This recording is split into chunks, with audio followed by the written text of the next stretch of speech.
Good morning friends, তোমাদের জন্য আমি নিয়ে এসেছি দুর্দান্ত একটা রেসিপি। তো খুব সহজেই তোমরা এটা বানিয়ে ফেলো। দেখো, লাউ পাতা দিয়ে চিংড়ি, খুব টেস্টি এটা। তো একবার বানিয়ে নাও, দেখবে একতলা ভাত নিমেষেও দাও।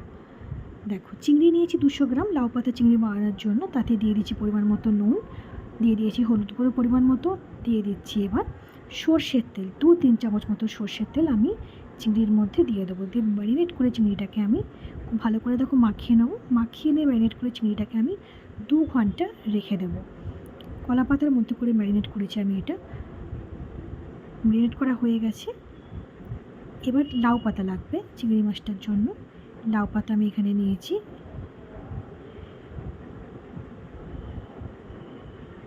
দেখেছো, 2টো লাউ পাতা নিয়েছি। চিংড়ি মাছগুলোকে তোমরা এবার ছাড়িয়ে নিতে পারো।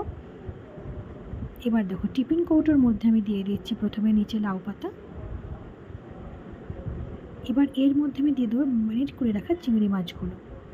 দেখেছো, তোমরা চাইলে খোলা ছাড়িয়ে নিতেও পারো বা নাও নিতে পারো। আমি এখানে খোলা ছাড়িয়ে নিয়েছিলাম অর্ধেক করে। দেখো, ঠিক এরকমভাবে। এবার দিয়ে দিচ্ছি এর মধ্যে সর্ষে বাটা। 200 গ্রাম চিংড়ি মাছে আমি মোটামুটি 3-4 চামচ মতো, 4 চামচ পুরো সর্ষে বাটা আমি এখানে দিয়েছি। দিয়ে দিয়েছি পরিমাণ মতো হলুদ গুঁড়ো, দিয়ে দিয়েছি পরিমাণ মতো লঙ্কা গুঁড়ো, যে যতটা ঝাল খাবে সেই মতো দেবে। আর দিয়ে দিচ্ছি এখানে কাঁচা লঙ্কা চিড়া, 2টো কাঁচা লঙ্কা চিড়ে এখানে দিয়ে দিচ্ছি। আর দিয়ে দিলাম সর্ষের তেল। কাঁচা সর্ষের তেল কিন্তু আমি এখানে মোটামুটি 4-5 চামচ মতো দিয়ে দিয়েছি। দিয়ে এটা খুব ভালোভাবে মাখিয়ে নেব। আর দিয়ে দিচ্ছি নুন।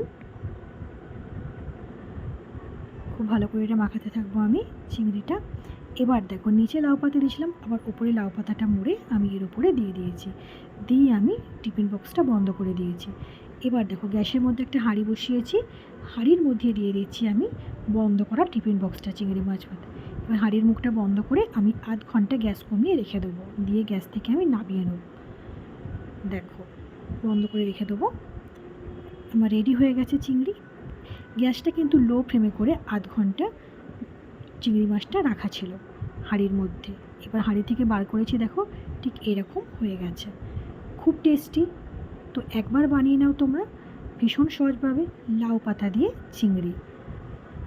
যদি তোমাদের ভালো লেগে থাকে তো অবশ্যই তোমরা সাবস্ক্রাইব করো, লাইক করো আর শেয়ার করো।